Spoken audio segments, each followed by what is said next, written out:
Hello, my name is Gary Axsmith. I coach founders and investors on business plan ideation and execution in this world of Black Swan events. I hope you like what you see here. If you do, follow me on TikTok or YouTube for more content. These are just my opinions, so take it for what it's worth. So like I think I've said in previous videos, I've sat here for a while working through this one because this one hurts. Me personally, it just really kind of stings a little. But it is what it is. It is, it's life. So, all of my life, I've seen myself as a helper, as a servant leader. And I was really, really proud of that. And I had hoped to see that servant leader aspect of my life manifest in public service, but it didn't happen. After 2016, I realized I was on the wrong side of history. When I was in DC, I was in the proximity of a lot of political consultants, campaign consultants, advisors.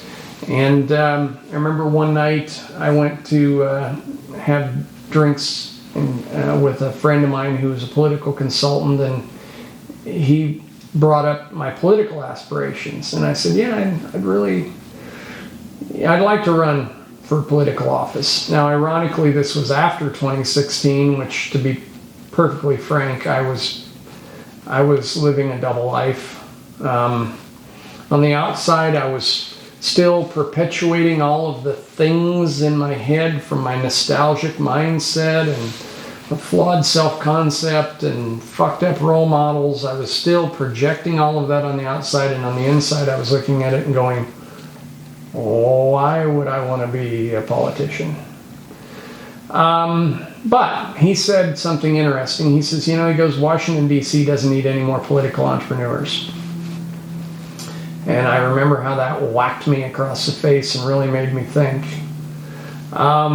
Another moment in time that really rattled me is when Donald Trump called out the Ricketts family with the tweet in the spring of 2016, and that triggered my neurodivergent demand avoidance really kicked in, and I just, the cognitive dissonance inside of me, the turmoil and the pain that was going on inside of me, I could just see the dream leaving.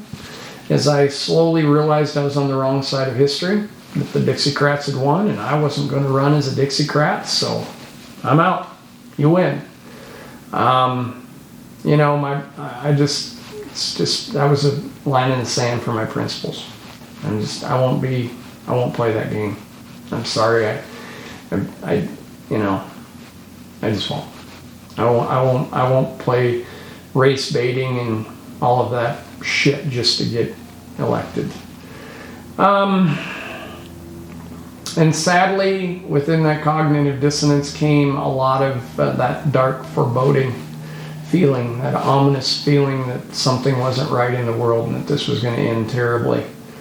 And I finally just pulled the plug and walked away. And I remember, I'm not one to quote a lot of scripture, but I think it's the book of Luke maybe that say, let the dead bury the dead. And that was really just it. I just said, I got a lot of living to do, and it isn't going to be with any of this. And so I moved on. And, I'm not saying that giving of yourself, and I'm on the board of charities, and I raise money for charities. I mean, I'm all about it. But I think you really have to pick really, really hard who you care for and where you give your servant leader energy to. Because I don't know how this is ever going to end well for any of us.